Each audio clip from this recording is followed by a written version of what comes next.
I'm Sarah, and my friend Rico today is going to show you some simple maintenance on the car.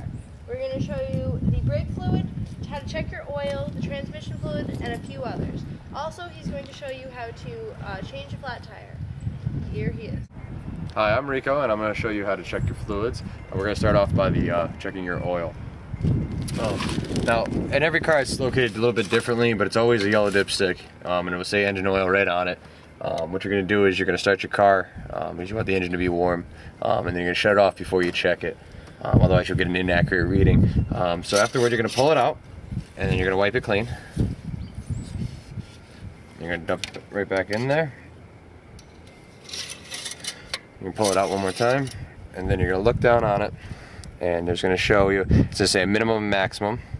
And for instance, actually this dipstick tells you to add a quart at minimum. And you can do that by, see this right here, to the top of your engine, and if you look at it, it says engine oil. You would open this up, and you put the oil right down in there, top it off. Power steering fluid, which is very important. I need to be able to steer the car. So, and most of them on the sides here will tell you the full or the max. If you want, you can go ahead and turn it off, and you can look down in there yourself. Pretty much you don't want it completely full, but mostly full. Next to that, we also have window washer fluid, and you just pour it down in there when you're low. Pretty much this thing could be filled to the top. And then this is your coolant reservoir, so if your car's overheating, you should always check your coolant level, which for instance this one's all the way full, so that's fine. These usually have a min and max as well. Transmission fluid is located right here. What you're going to do is you're going to pull that out, and you're going to check it just like your oil. What you're going to do is you're going to start the car, let it run for a while as well, with the engine oil, and you're going to check the level, and you're going to wipe that clean.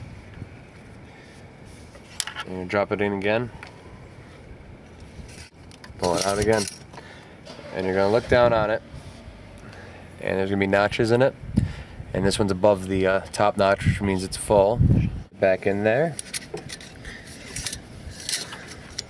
And then over here you have your brake fluid, and you're just going to open that up, and you're going to make sure that it's within finger distance.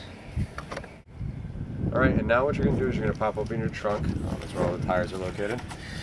And generally speaking, they're underneath the mat here.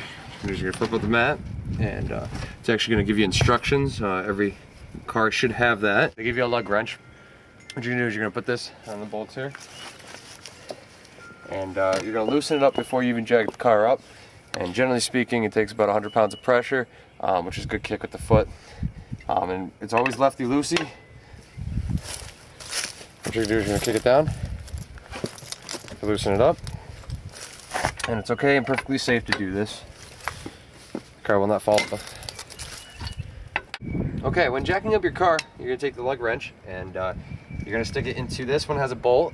Some have oddly shaped, and they're hooks, and you just hook the hook in, and you're going to go right for up, and then when you lower the car, we're going to go left to lower it again, and then you're going to take the lug wrench and come back over the tire, and you're going to loosen up the lugs once again. Now this should be pretty easy. And then from there you'll be able to take it off by hand. Alright, now that you've loosened all your lug nuts off, you're going to take off the bad tire.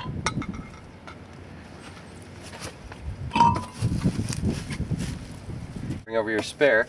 You're going to match it up to the bolts with the holes. Then you're going to take your lug nuts again and just tighten them right back on. Start by hand, and then once you've put them all on, use the lug wrench, and then you're going to take your wrench, like I said, and you're going to go clockwise or right. And you're going to do that for all of them, and depending on the car, for instance this one has 5, you're going to go in a star pattern to tighten it so it's evenly tightened, and if you have 4, you're going to go in an X. Now that you've lowered the car, you're going to take your lug wrench again, and you're going to keep going right. Now that the car is down, what you're going to do is you're going to give it a little force to the foot, and get them, once again, nice and snug. You don't want that tire flying off on you. Now that I've shown you all your preventative maintenance, you should be able to check your fluids as well as maintain your oil level and change your tire. I hope that this video was helpful and informative, and you now have the confidence to go out and do it yourself.